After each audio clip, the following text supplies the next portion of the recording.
after the gruesome end of World War II, and in a city made of rubble, a disciple of Stalin built a fortress. He was the architect of German Socialism who made it onto the cover of Time magazine and who didn't shy away from setting up one of the most rigid police states just to cement his power. His name? Walter Ulbricht. Underestimated by many, appreciated by few. Ulbricht rose to power and had an uprising to deal with only 4 years after he founded his own state. His response, a brutal crackdown. Always on his side, his most loyal protege, Erich Honecker. For decades, the two men, who couldn't have been more different, did not only build socialism, they also built a wall. Yes, that wall.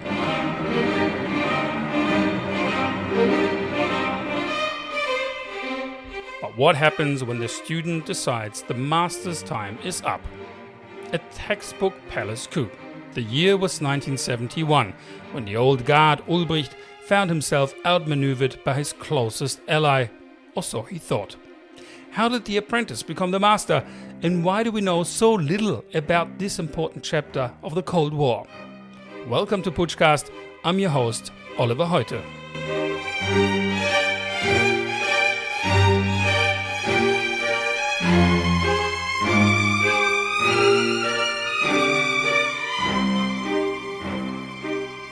So here we are, Putschcast. We promised you a variety of topics, a variety of protagonists and villains that you will meet listening to this podcast. And it's all about power changing hands. And often when you think of that, you think of, the French Revolution, you think of people storming the barricades. You do think of people with machine guns storming into a government building and chasing out the current president. But today we're talking about a very, very different kind of takeover.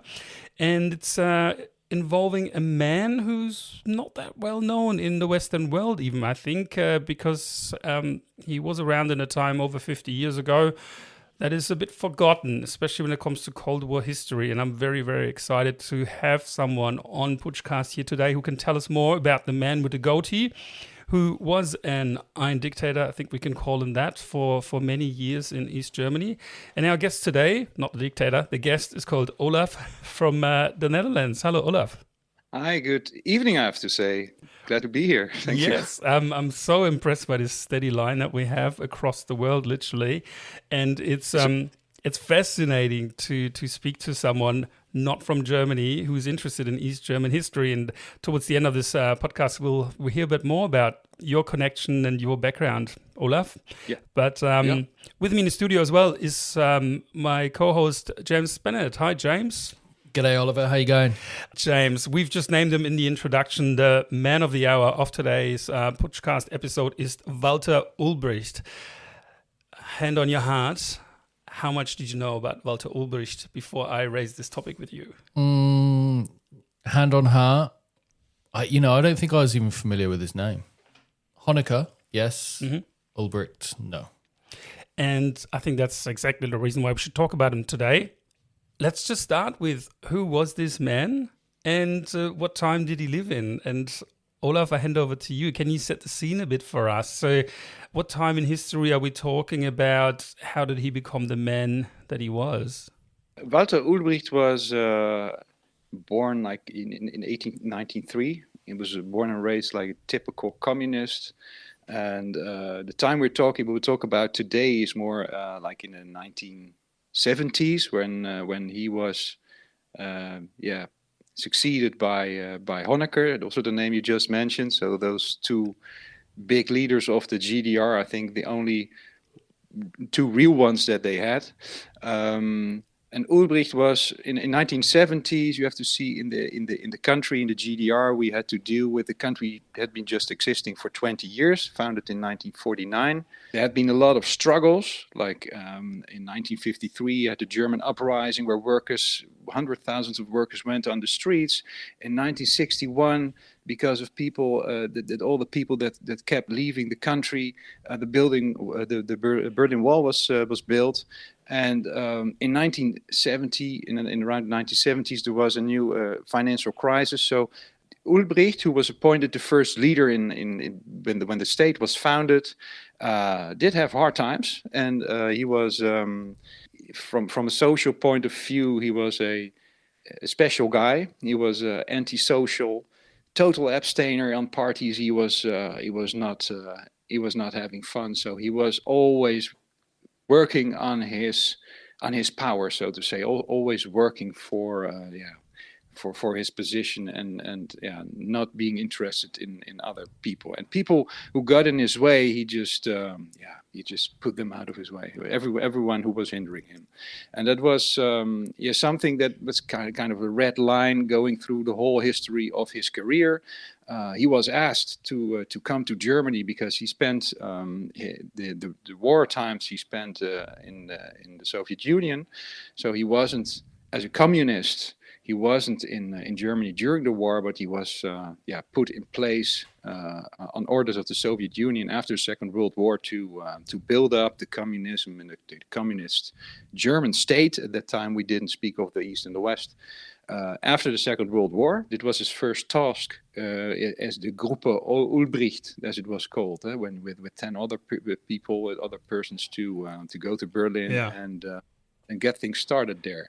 I mean, what a biography. The years you've just mentioned. So 1953 was his big first challenge as a leader when there was the uprising on the 17th of June in East Germany. And again, I'm hoping to do a whole different episode on that very moment in German history.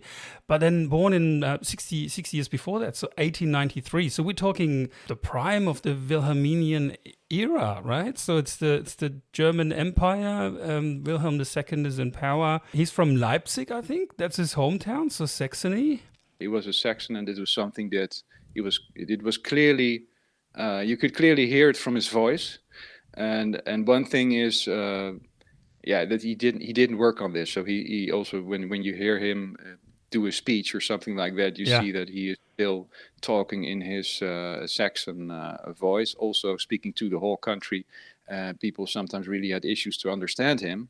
And the funny thing is that his successor, Honecker, who was from the West, when you hear him speak, it also, at the end, it came also like a Saxon thing or Saxon language when he tried to speak to them, although he wasn't from that region. Yeah, and for all non-German speakers, I think it's important to explain that Saxon is sort of laughed at a bit. It's a dialect that's not very popular and seen as comical in some instances, I would say. Like there's many Saxons are the butt of many jokes, I think, in German language. So I was just wondering with Ulbricht, like you mentioned that he didn't party, he was constantly working on his power. Like, was there anything that you could sort of pinpoint that made him like that? Was there something in his background that would make him be that kind of person? Yeah, the funny thing is that when you compare him to Honecker has a story like that, but for Ulbricht, it's not really something that you can really point back to something in his youth that you say he was very poor, he lost his parents in an early age or something, things like that. So that was not really the case. So it's not something that you really can pinpoint and say, okay, this is the reason why Walter Ulbricht turned out the man that he got to be. He grew up as a communist. And at the end, as you said, in World War II, he was in the front, and he was asking via loudspeakers to German soldiers to give up because it doesn't make any sense. But there were only a few who really heard him talk and really stepped over. So he was also, at that time, he was a little bit made fun of already by the Soviets, saying something like in the evening, you can have your dinner as long as you have some people that give up. So yeah. Was that the deal? So because I've heard he was outside of Stalingrad, but on the other side of the front, and so unless Germans defect and raise the white flag, he doesn't get food. Is it? Yeah. I think that was he just tried to get in those circles of people, and I think maybe purely psychological speaking, but I'm not a psychologist, I would say it's a minority complex that he really that really made him the person that he is. But it's not really clear events that happened during his youth or the beginning of the 20th century when he was still young. Yeah. That I would say, as far as what I know, we can relate to that. Yeah, and I do think that time in exile, so he was an active communist, talking Weimar Republic then, he would have been, in his 30s, and there was a scene as well, which I've heard, where he actually debated Joseph Goebbels in Berlin. That ended up in one of the biggest brawls between Nazis and communists. So he met Goebbels face to face. So just to give people an idea of his expertise as well, because I'm sure the Communist Party, which was very strong at that time, wouldn't have sent him there. I've shared with James before, there's this notorious statistic: Stalin actually killed more communists than Hitler. And that might have been something that, because the numbers were horrific. Like I read something about 10% of German communists in exile actually survived the purges under Stalin. And Ulbricht is one of them. And if that doesn't shape you, then what does? It's really surprising that, because Ulbricht, being of course partially also in the Soviet Union in those years, at least in the 40s, must have seen or at least noticed things around him and being informed about people just disappearing. I think the belief was that strong that people didn't want to see it or didn't want to believe it. And coming back to the question that you asked is around what I think is what happened around when the Second World War started, is that they, of course, the communists, also Ulbricht, had already been active in several other European countries, and what happened is that the more the leaders or the leadership was of the communists in Europe, that they didn't want to lose when the Germans were having their war there in the other countries, is that they were moved to the Soviet Union.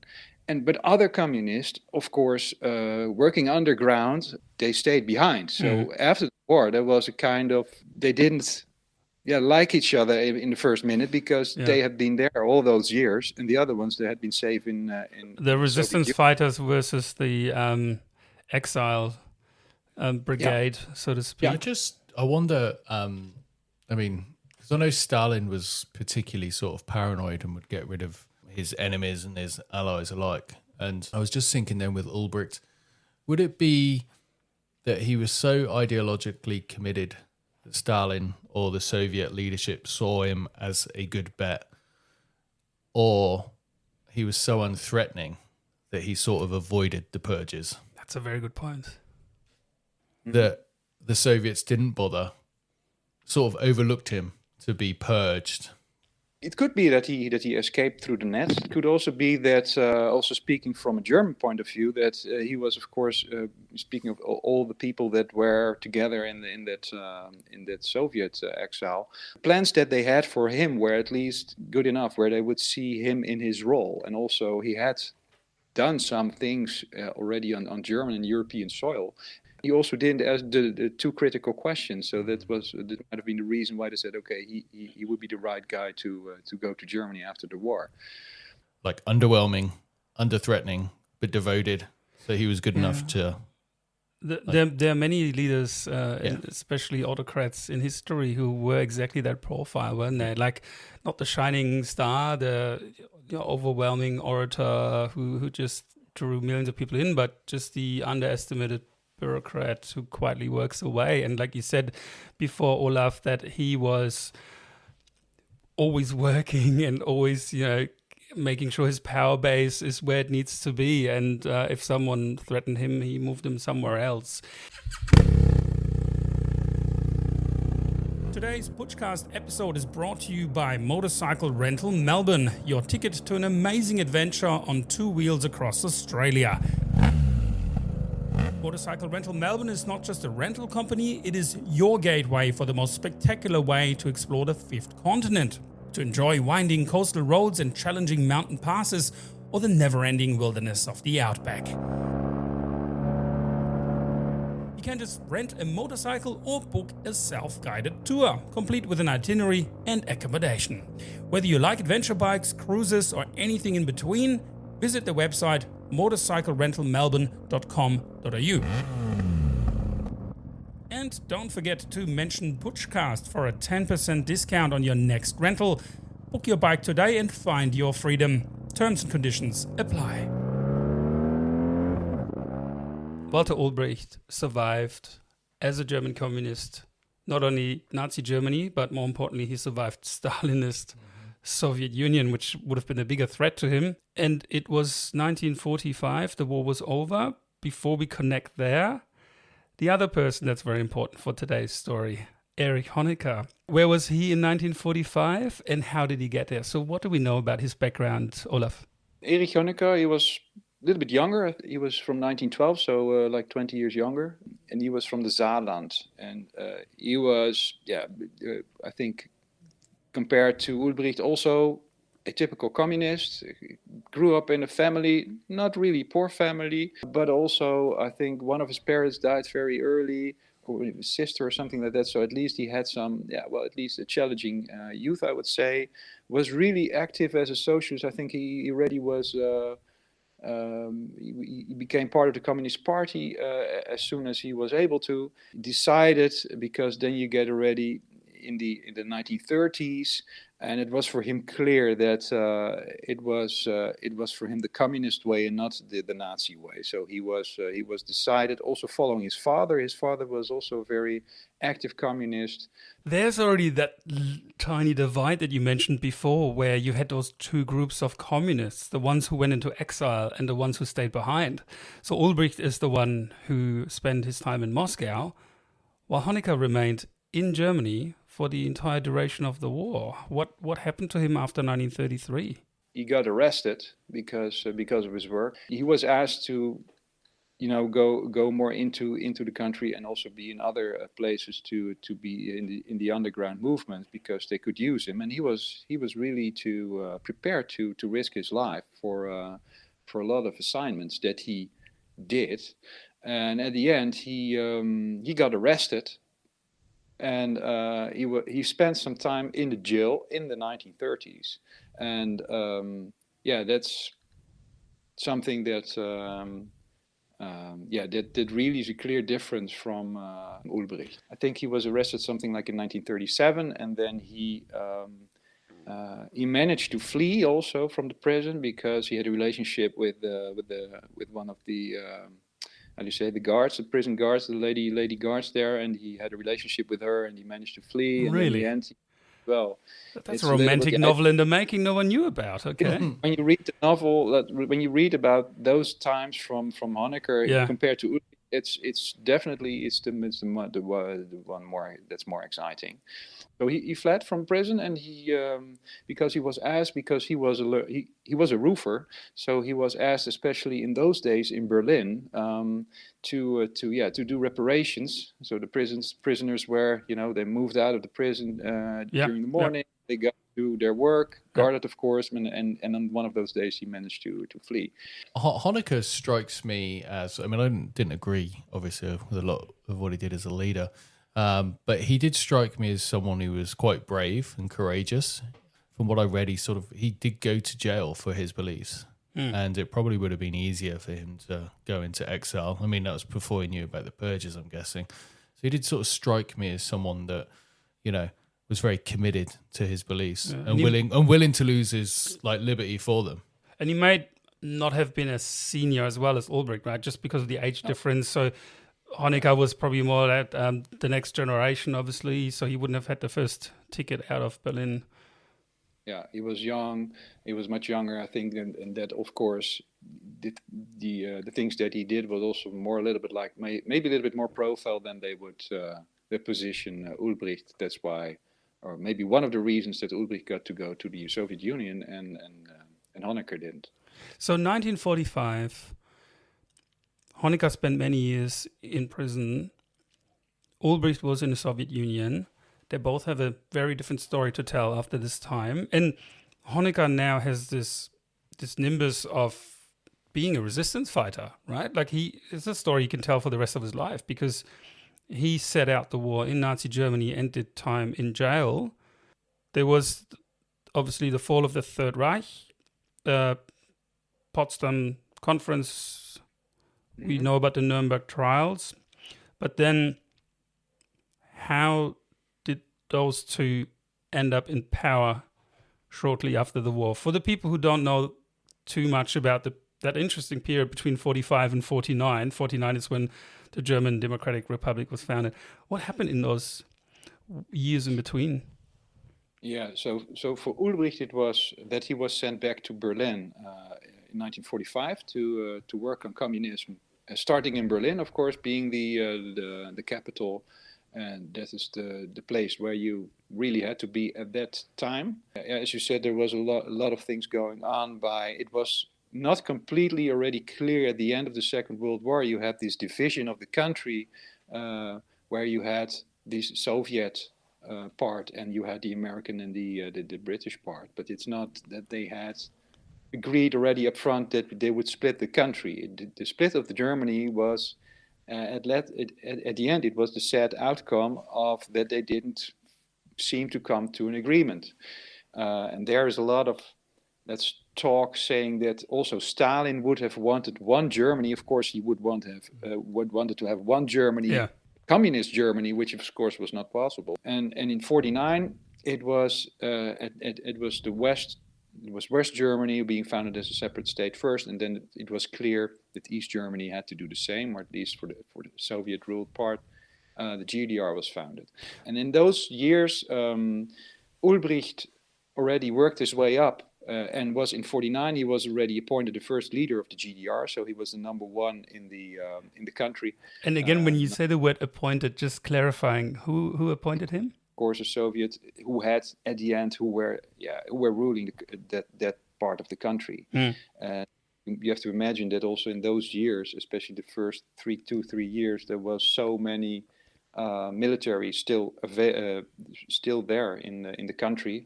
Berlin still being not only the Soviets but also the Americans and the British were still there. Yeah. And it was not really clear who was having which part, etc. That part came later, or that really came to in effect later. Ulbricht just seemed to work his way up in the 40s, like the first pick to become he was the sole survivor. So it's like, and he was lucky by that. And Honecker on the other side, he was appointed the head of the Freie Deutsche Jugend, so the Free German Youth Organization, because at that time, especially for communism, the focus should be on the young people to make sure that they are devoted communists and that they will follow everything that the new country stands for. Honecker, being a little bit younger, was the perfect fit for that profile. Yeah, and that's those famous photographs of him on his bicycle. I think riding his bicycle. That was his trademark. So Ulbricht came back. He was on top straight away. He was appointed leader of the Communist Party, and then later became he wasn't the head of state, I think, just to get the facts right. He wasn't the head of state of the newly founded East Germany in 1949, but he was... He was the general secretary, and general secretary later on was the only, let's say, one of the top functions who survived and was then the number one of the country. Yeah. But he was the first general secretary of the Central Committee of the SED, so the Socialist Unity Party of East Germany. And he was lucky. He was really incredibly lucky, which I think will be the next question that you will be asking is about the uprising. So obviously the 1953 crucial year. First of all, Stalin dies, and we have an uprising in East Germany. I think the first one in Eastern Bloc as well. We don't want to go into that too much today because hopefully we do another episode on it. But what role did those two play? Was there already a cooperation between Honecker and Ulbricht during the uprising, or how is that a crucial event to understand for what happened later? When it comes to the uprising for Honecker, it was not really a big deal because he wasn't at that time not really having the power. He was part of the youth organization, so it was. For Ulbricht, however, being the general secretary, I think because you're planning to do another episode on that one, I think. Yeah. The uprising, I think there's a couple of things that are important. First of all, that in theory would have been the end of the GDR already, if it were for the Soviets to intervene. When all those people were on the street in 1953 on the 17th of June, so there were Ulbricht was had away, and he was moved to Karlshorst, so the headquarters of the Soviets in Berlin, and he was kept there, and he was having some phone calls with some of the Politburo members that stayed in the center. So they were hoping it was going to rain and people maybe would go home, but it didn't happen, and things only got worse because there were more and more people on the street, and there were I think they were entering the building, and at the end it was clear for him that once this was happening, it was clear that he was finished. The Soviets the tanks rolled in, and I think the story is known that there were people killed as well. And that's where the Soviets saved him. And at the end, it was still not clear after that uprising if he was able to and allowed to stay in his position. So he really had a hard time after that uprising to make sure that he would still be the general secretary of the country. And that was something that he really worked on because at the time, in those weeks after, his position was so weak that many people who hadn't dared to speak up, they dared to speak up, say, Ulbricht, you just did a bad job. Yeah, he was only 4 years into his project, right? It was like East Germany was only 4 years old. Do you think that if Ulbricht had, not been saved or not been lucky, that the history of the GDR would have been different? Absolutely. So it's clearly a Soviet decision, and they, for clear reasons, decided to intervene.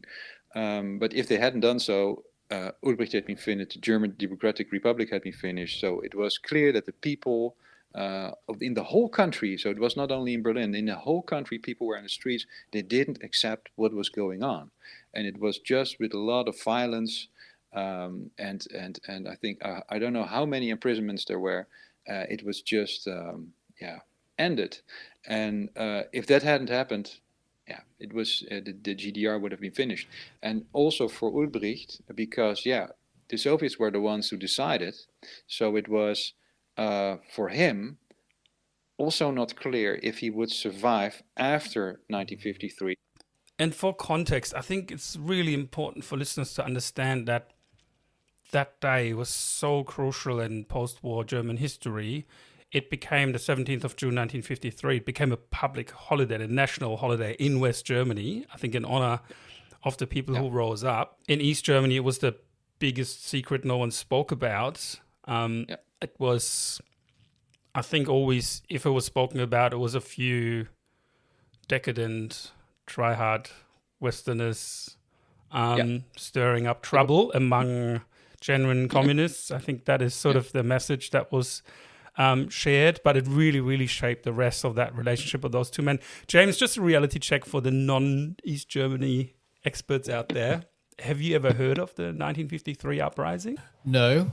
Had it been different in terms of like the media landscape, I'm sure a lot of people would have known about, the uprising in the 53. Yeah. So, but I had no idea about it. Because it became a blueprint in the Eastern Bloc, didn't it, Olaf? Like, I think it was the first one after the war. So 53, East Germany, 56, the same thing almost in Hungary. And then we had 1968, the Prague Spring, similar thing that Moscow decides who's in charge. And through a miracle, do we know why he survived? No, he just happened to have the right friend in Moscow. How did Ulbricht survive 53? There's, I think, two things. He was lucky because the guy who really was against him in Moscow, I think he was called Beria, he just suddenly disappeared. And in Germany, that was one of his biggest talents of Ulbricht, that he managed to get rid of everyone who just criticized him. And that where after the uprising, there was a lot of them. And he managed to see, okay, those people, I don't like you, and he just managed to get rid of them, to downgrade them or put them to work in another part of the country. And that power was something that he had.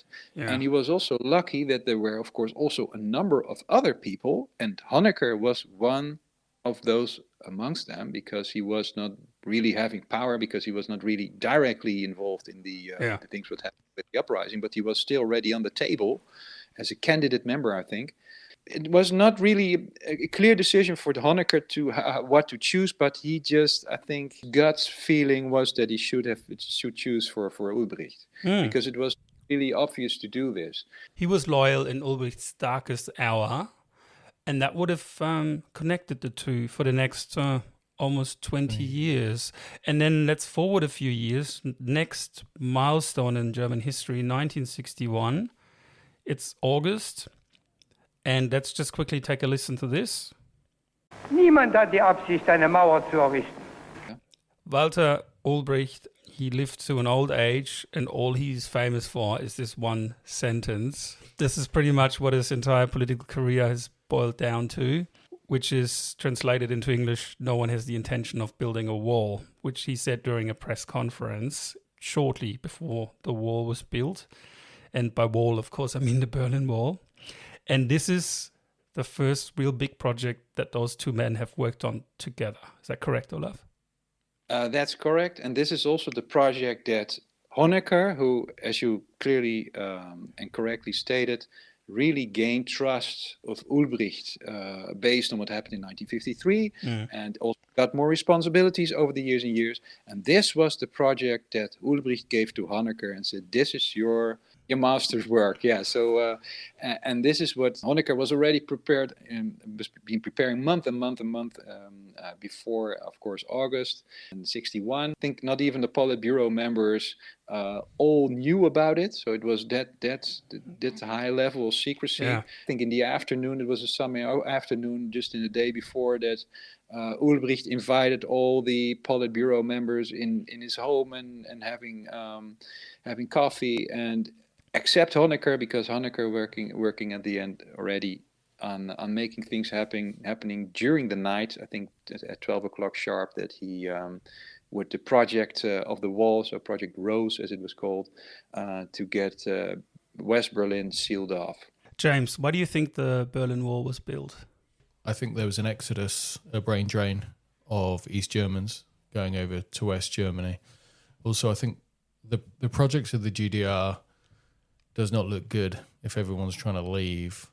But if you put a wall up as well, can you project it as like you're protecting yourself against the evil capitalists around you? Because Olaf, he survived the purges in the Soviet Union. He came back. Only a few years into his project, there's the first ever and biggest uprising in the Eastern Bloc. Another another 8 years on, he has to build a wall to lock up his own people because clearly his policies don't work. And yet this man doesn't fail and there's no consequences because he stayed in power after this. And interestingly, from an economic point of view, the Berlin Wall did work, didn't it? It paid dividends. Yeah, it worked, especially in the first years. At the end, it worked, of course, over its whole time of its existence, because it was the last loophole for people who wanted to leave East Germany. Because also for the ones, maybe if you don't know exactly how it works, so you had the border between the east and the west of Germany that was already guarded and I would say impenetrable, like for years. So it was not really an option to leave the country through via that way. So the east-west border. So to go as an East German citizen, go to West Berlin and leave the country there was the most common way of doing that until August 1961. So what you could do is just you would go to West Berlin. So you had to skip, of course, the controls. You have to be lucky and not to be asked too many questions. And then but it was relatively easy. You could go to West Berlin and then you could be recognized as a German citizen, because West Germany would welcome everyone coming from the east as being a German citizen, because they said everyone is German citizen. So there was no really strong selection in that. The wall was built first time in history that a man in power, and obviously the people around him, and I assume, of course, sign off from Moscow first for this big project. He wouldn't have just done this on his own. And then the economy started to stabilize because, first of all, people didn't have another choice. But also, West German currency was a lot stronger, and there was a lot of buying across the border. So heavily subsidized East German products were just bought up by Westerners and then ended up in Western markets. So I think there's a bit of truth to both sides of the story. And I remember from my own family stories, from my own family, that this is seen in the mid-late 60s as really not a time of prosperity, but things were going the right way. So the standard of living was going up. People could feel it in the shops. There was more products. And I think people made their peace and they settled into the dictatorship as you have to, because the other choice would have been a bullet in your back on the Berlin Wall. People know, okay, there's no way of getting out. So, let's see how we can live with it and be proud of our country even. Stores saying, okay, we only got products from the GDR and our GDR this and our GDR this. So also saying, okay, this is our country. It's a new country. You have to be proud of it and get it done. Which at the end, if you take a look at the work that has been done by the East Germans, so to say, between 1945 and 89, when you see the financial support that West Germany got, like the Marshall Plan, etc. There was no Marshall Plan for East Germany, and there was also, when you take a look at the old factories that had also been partially destroyed, but also been removed by the eastern part by the Soviets. The East Germans had a much harder job, which they did, to build back their economy and make it a flourishing one, even the most flourishing one in the Eastern Bloc. So that's something that also should not be forgotten to say as well. And I'm just curious, what was the view of the wall from the Soviet Union? Yeah, so they first did want it. So Ulbricht knew that he needed the permission from the Soviets, but even there was a conference within all the Eastern Bloc states where he stated, this is the issue, I need you, and if I don't build the wall, so this is the way he sold it, if I don't build the wall, my economy will go bankrupt, and if my economy goes bankrupt, then you will go bankrupt as well. So this is the way that he convinced the other states, saying, okay, well, and Soviets still said until pretty much before they start building it, they didn't want it. And after many repetitions and many meetings, etc., they said, okay, Ulbricht, build your wall, because they also maybe saw, okay, this is then the only way that we can solve this issue. And another important thing was, of course, that they didn't know up front how was the West going to react. So what would be the reaction of the United States when they certainly would seal off West Berlin? I think they had a talk with, was it Kennedy at that time? And there the Americans had stated that, well, they don't care as long as they don't set a step into West Berlin. Yeah. Even that day when the wall was built and Kennedy was woken up in the morning, said, okay, we got a Berlin Wall built. He said, well, he didn't care. And that was where the West Berliners were really pissed off because they didn't do anything and just let it happen. And all of a sudden they lived on an island. Yeah, and they lived on an island from one day on the other, and there was no support from the US to change that. And so that was what everyone was waiting for in the Russian, or at least Ulbricht side. So they got the green light and they just could build it, and there was no really interventions, but there was, of course, Move forward. The East Germany is founded, uprising overcome, Berlin Wall was built. Forward 10 years. Ulbricht is still in power. Now it's, how old is he? He's in his mid-70s at least. Yep, he's about heading towards the 80 almost. He's still the most powerful man in the land. But Honecker has also aged and would now be seen, reminds me a bit of the whole Biden debate we had in America a while ago. When are you too old to resign? Where are those two men in the early 70s? Ulbricht is still in power. Nothing's changed for him. In the meantime, he built up one of the most notorious secret police services in the world, the Stasi, which we haven't mentioned yet. And that's obviously a lesson he's learned from the Soviet Union, but also after the uprising. And where was Honecker at that stage in his career? What was his role?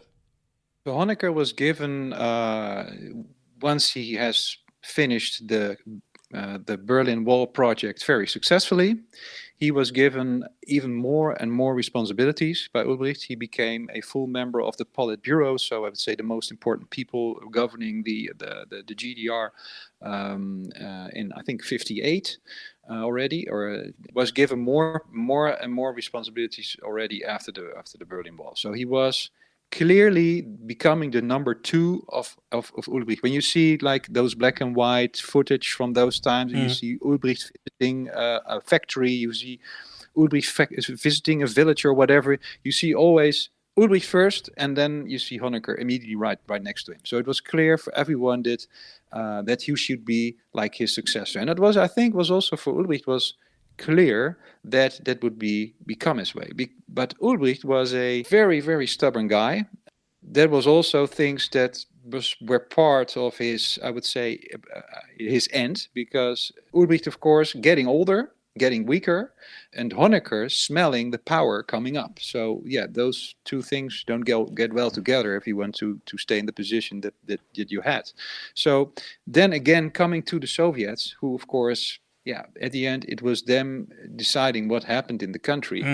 But then all of a sudden, like those things happened in the Soviet Union as well, Khrushchev was gone, and Brezhnev came. And Brezhnev already was the number two as well, and he visited the German Democratic Republic. And when he was still just before he became the first man, he visited the GDR, and he visited Ulbricht, and Ulbricht was telling him how well things were going in the GDR. Like you said, after the Berlin Wall, so after 61, those years after one, the economy was going better, and it was really, I think they were doing really well, maybe at that time already being the best ones of all the Eastern Bloc states. Yeah.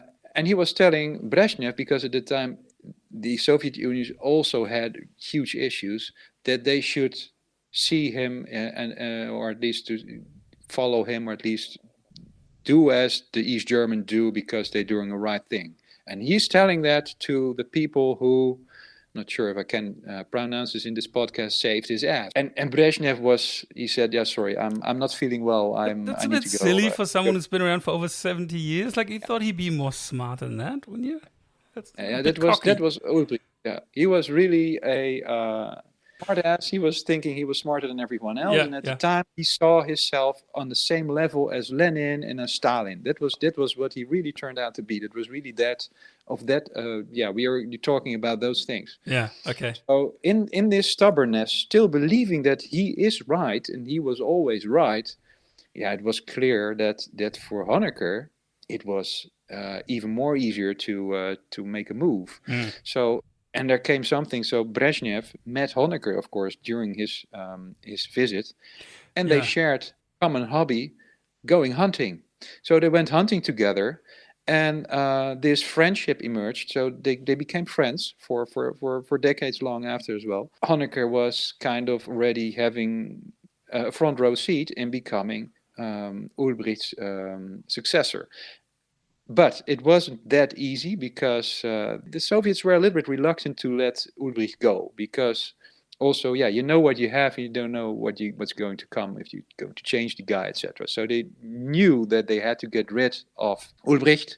He was stubborn. He was getting old. He was almost 80 years old. So, how? So maybe like in a way that he wasn't the first man anymore, but he was going to do something else. But he still was like not really disappearing from one day to the other. Yeah.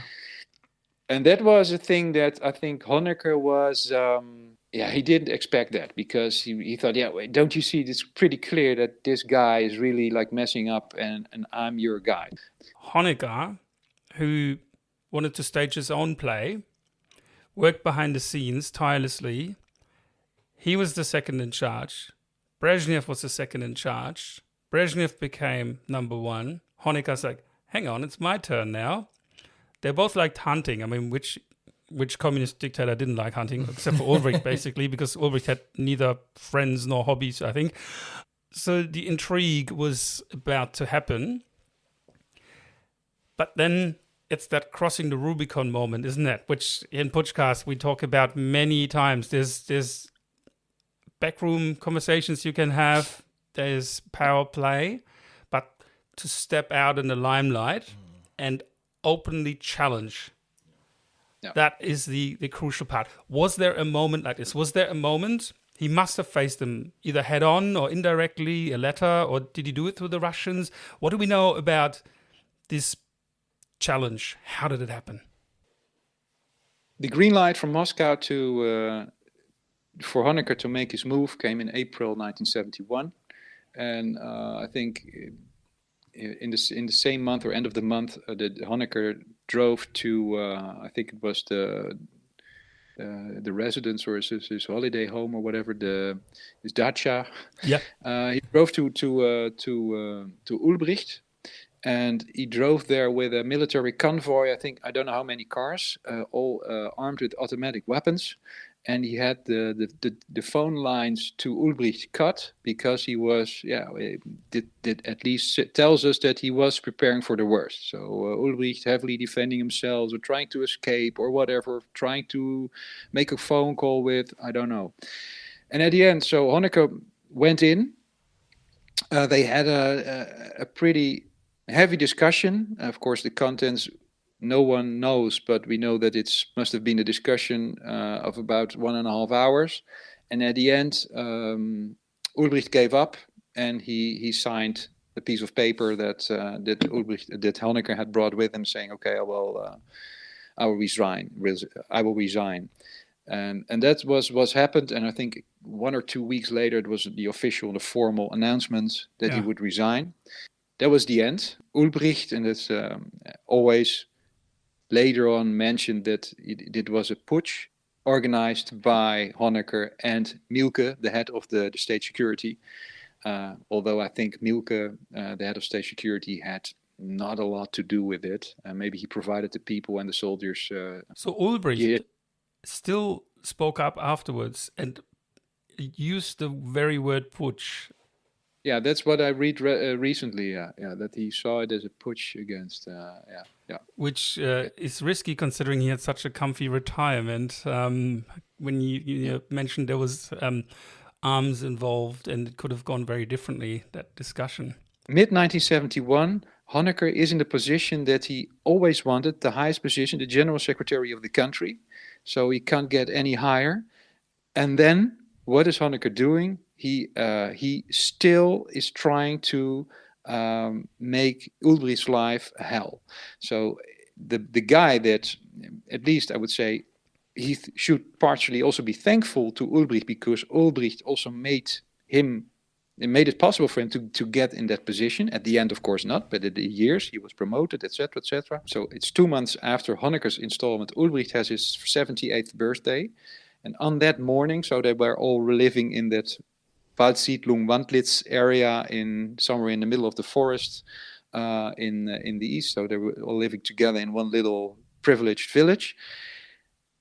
Honecker arranged for everyone, so all the Politburo members, visiting Ulbricht in the morning on his birthday. Ulbricht didn't know anything, so they called his housekeeping like 10 minutes to 8 in the morning, and then say, at 8 you get a visit. We'll be coming by to visit you with your 78th birthday. And Ulbricht, he was totally surprised. Didn't have time to dress.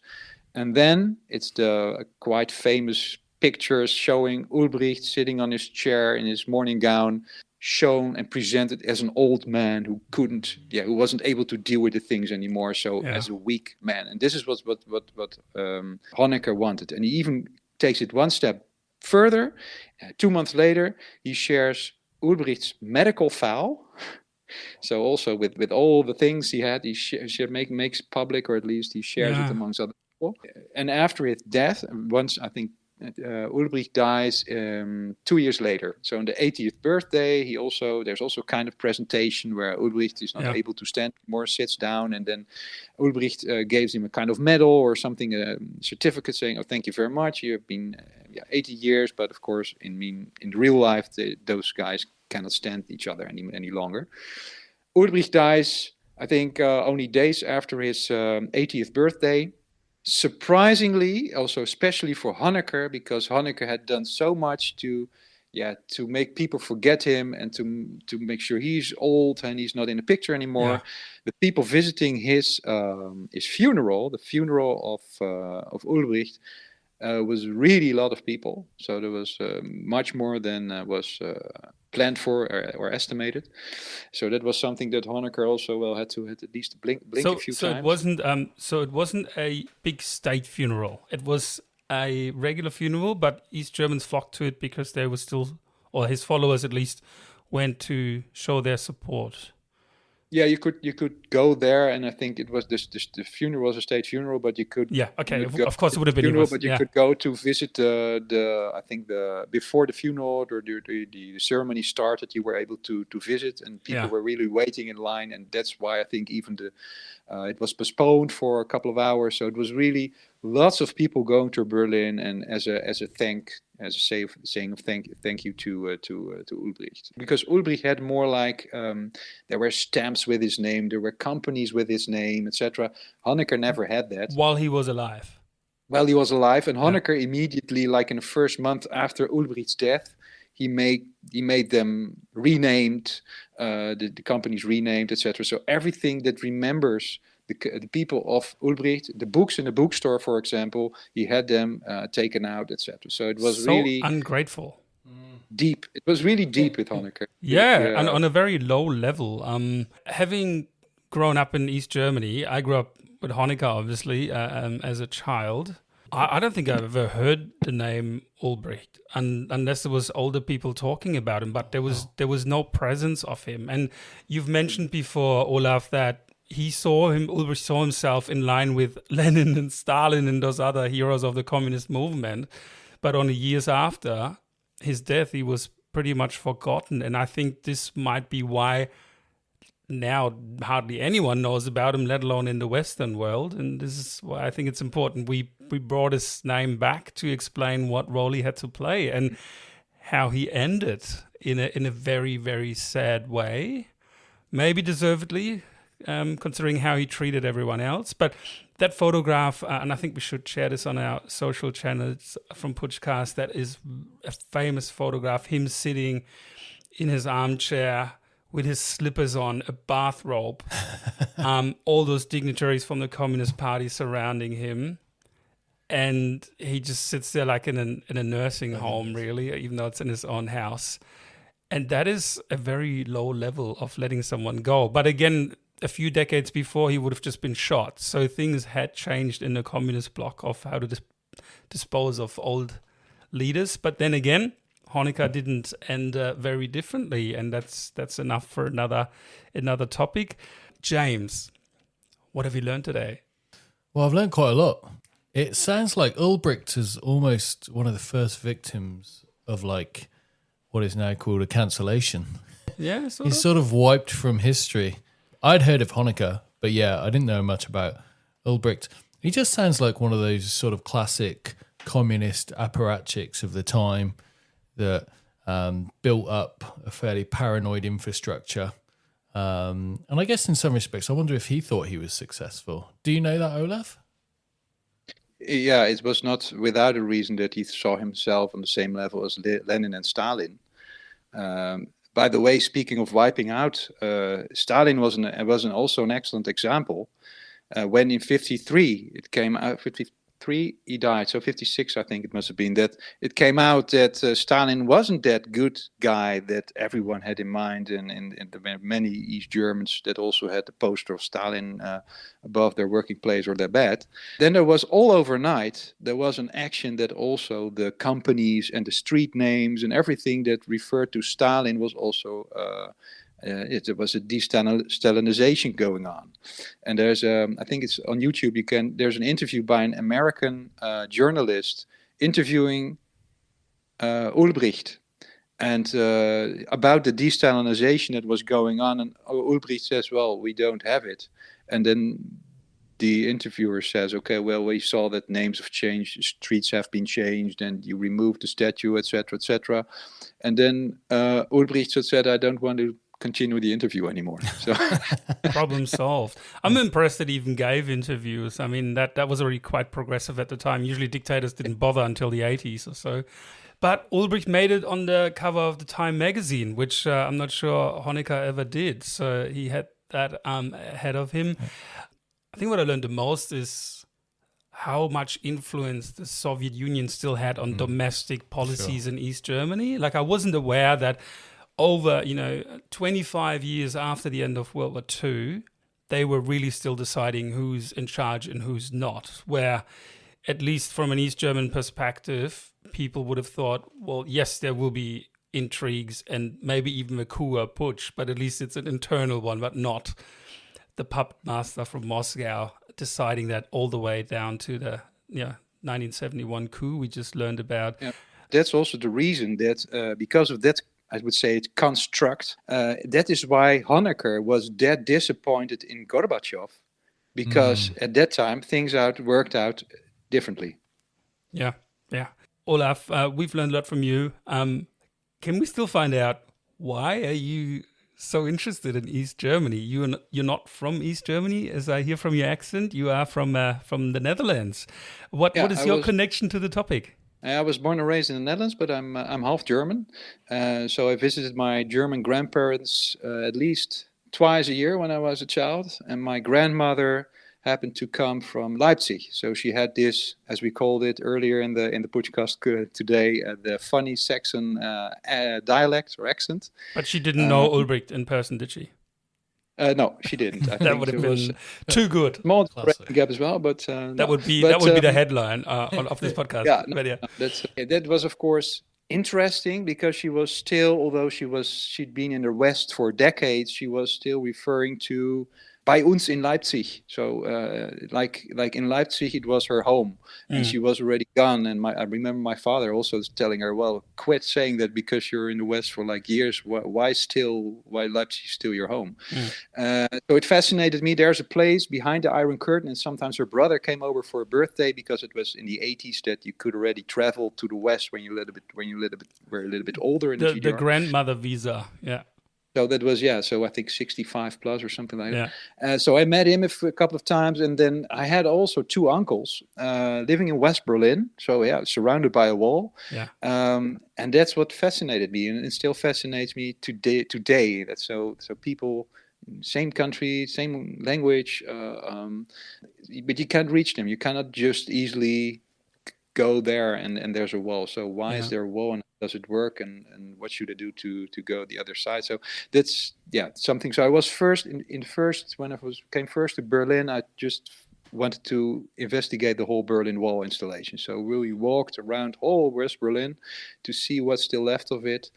And then afterwards, my interest got a little bit broader also for the politicians behind, who made it happen, how did the Secret Service work, etc., and all those things. I started 4 years ago now with a YouTube channel to make it a little bit more accessible to the, I would say, non-German speaking people, because there's a lot of books, there's been a lot of investigation, but most of it is in German, which is logical, but it's also a pity, because it's especially what happened in Germany between 1945 and 1990 is it's an essential piece of world history.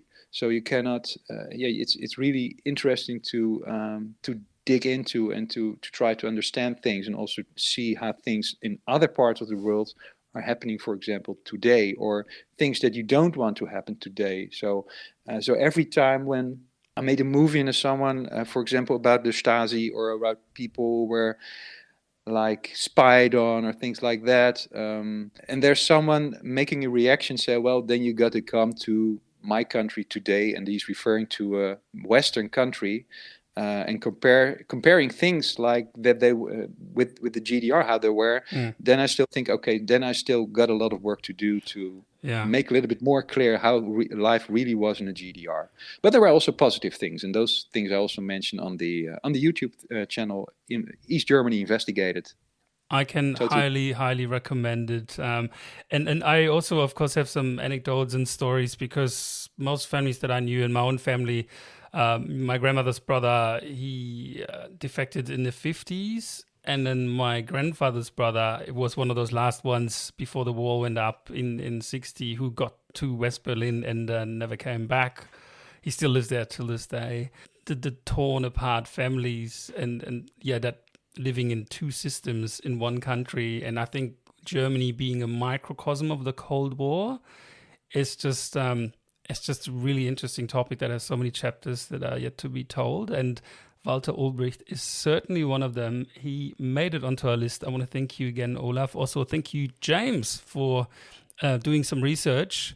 And we'll share those books that you've read on the topic on our website as well, putschcast.com.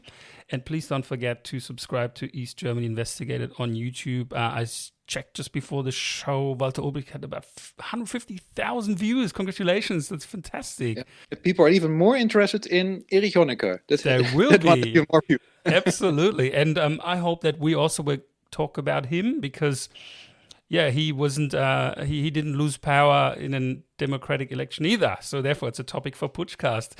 And thank you again, Olaf, for your time. And we'll follow your channel. Thank you very much.